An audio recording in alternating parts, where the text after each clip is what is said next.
Abandoned child living on the streets turns to the strangest family in order to survive.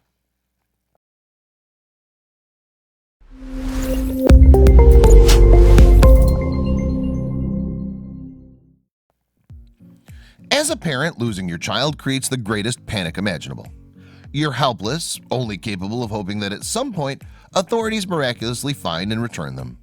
Throw in some political turmoil as well, and the situation becomes a bonafide disaster. So imagine the panic when 4-year-old Ivan Mishakov left his parents behind as he ran away from his home outside of Moscow. Fate, however, wouldn't have him on his own for long. In a move that's still leaving historians and sociologists scratching their heads, little Ivan joined a new family. Only this time, he chose them. Ivan Mishakov was born in Roitov, Russia in 1992. While everything on the outside seemed safe and normal for the Mishakov family, domestic troubles were brewing beneath the surface. See, Ivan's father was an alcoholic. During his drinking binges, he left the toddler alone to fend for himself for days at a time. So even at a young age, Ivan was fighting for his life. His problems didn't stop there. He received little help from his mom as she was young and unprepared to take care of a small child. To make matters worse, the family often struggled financially. Before his 4th birthday, these tensions reached a boiling point. At 4 years old, Ivan knew he had to make a change. He was used to fending for himself anyway, so he figured things couldn't get any tougher outside his home. After giving the situation as much scrutiny as a 4-year-old can, he made a tough decision. Desperate, Ivan ran away from home, planning to take care of himself. The second he left his family behind, however, he realized the world he just entered wasn't going to be a kind one. After all, the Russian winter was harsh enough to stop armies in their tracks. Ivan was just a child without winter clothing, fending for himself in sub-zero temperatures, a recipe for disaster. Beyond the weather, he had another factor to fight against: hunger. Following the collapse of the Soviet Union, Russian society was thrown into disarray. Even when food was available, citizens waited in line for scraps. Nevertheless, every morning, homeless Ivan made his way to a bakery for breakfast. The employees felt bad for the child and would give him pieces of old bread. But one day, someone else was looking for a meal. On that day, a pack of feral dogs showed up at the bakery. While they easily could have turned on him, Ivan did something most hungry adults would never have thought of. Rather than fighting back, Ivan shared the bread with the dogs, who gratefully accepted his gift. Day after day, the ritual repeated itself. Ivan and the dogs would visit the bakery and share the spoils. Over time, the dogs known as Jesse, Goga, Masha, and Seva came to know him, and soon they considered Ivan part of their family. Bound by shared bread, their relationship only grew stronger. For instance, beyond sharing food, the dogs protected Ivan and curled up with him on frigid Russian nights. Even at 4, Ivan knew the importance of this. "I understand that if it wasn't for those dogs, I would not have survived," he recalled. Back at home, though, people had not forgotten about Ivan. Moscow authorities began to plan a way to rescue him. It simply wasn't acceptable, they said, for a child to be living in the streets with a pack of feral dogs.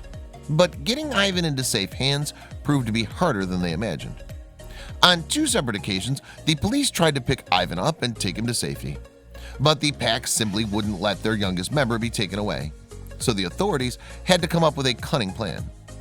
On their 3rd attempt to break the boy from the group, they resorted to something no dog or human could resist: food. After distracting the pack by leaving some meat in a nearby kitchen, police could finally take Ivan to an orphanage. It was bittersweet. Because, well, of course, it was great authorities could get Ivan off the streets. For 2 years, Ivan and the dogs had been a family. Now they were apart. Thankfully, it wasn't the end of this odyssey. They'd see each other again. Workers at the orphanage were shocked to find Ivan in good health. Beyond fleas and lice, the pack had taken perfect care of him. But questions still remained.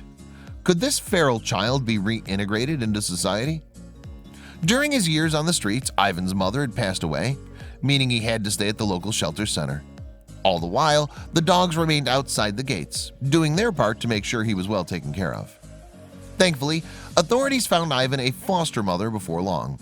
Once he was living with humans again, his Russian language and social skills started coming back. This forgotten child still had a bright future ahead of him. Ivan's reintegration into society was so successful that he returned to school and even gained admission to the Kronstadt Naval Cadet School. As a cadet, he even paraded before Vladimir Putin himself. After graduation, he returned to Roitov, where he worked as a factory operator. Ivan finally had the stable, happy life, and he owed it all to the dogs. However, had Ivan wandered just a little bit east, he might not have needed the dogs at all. See, during its years of operation, the Soviet Union was full of secrets. While outsiders often wondered what was going on behind the Iron Curtain, most citizens were kept in the dark as well. One of these leftover trends could have saved Ivan's life, in a way.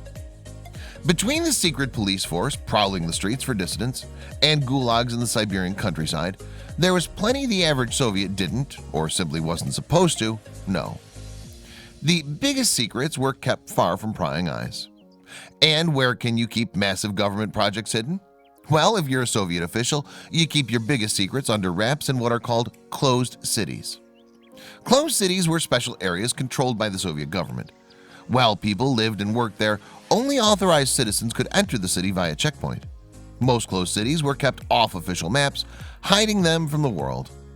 One of those cities was City 40, known as Ozyorsk. It sits near a lake just south of Yekaterinburg. But the city was far from a rural paradise. In fact, authorities had to convince residents to live there. But as you might imagine, living in a secret city wasn't exactly desirable. So the Soviet Union had to get creative in convincing residents to deal with a life of security checkpoints and isolation. Their offer? Residents of City 40 were provided apartments, healthcare, and other privileges that the rest of the country could only imagine. Grocery stores were always fully stocked, but those perks came at a price. See, those living in the closed city were subjected to some of the most dangerous work possible, as they'd be the driving force in one of the world's first ever plutonium processing plants. At the time, the Cold War was ramping up, and the Soviet Union couldn't fall behind the United States. Losing out in the arms race could be a death sentence for the nation. Politicians knew they had to take action. So City 40's citizens powered the war effort, processing plutonium for nuclear weapons. And while that job was far from a picnic, there was still something worse going on behind the scenes. After the plutonium was processed, the plant was left with nuclear waste, which, as we now know, is a massive safety hazard. Worse, authorities weren't disposing of that waste properly. They were simply dumping it into the environment. Exposure to radiation can have all sorts of side effects, ranging from immediate radiation sickness to longer-term cancers. How could the Soviet Union get away with poisoning their own citizens?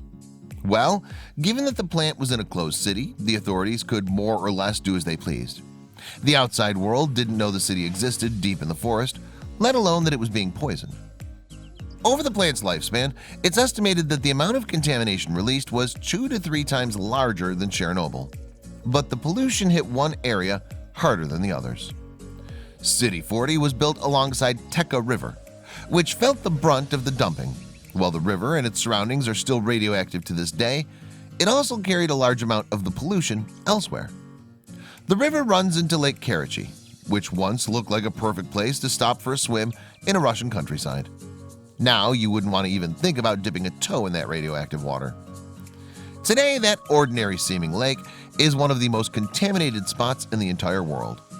Known as the Lake of Death, the body of water was reportedly twice as radioactive as the heart of Chernobyl. In fact, the pollution was so deadly that the Russian government finally took steps to contain it.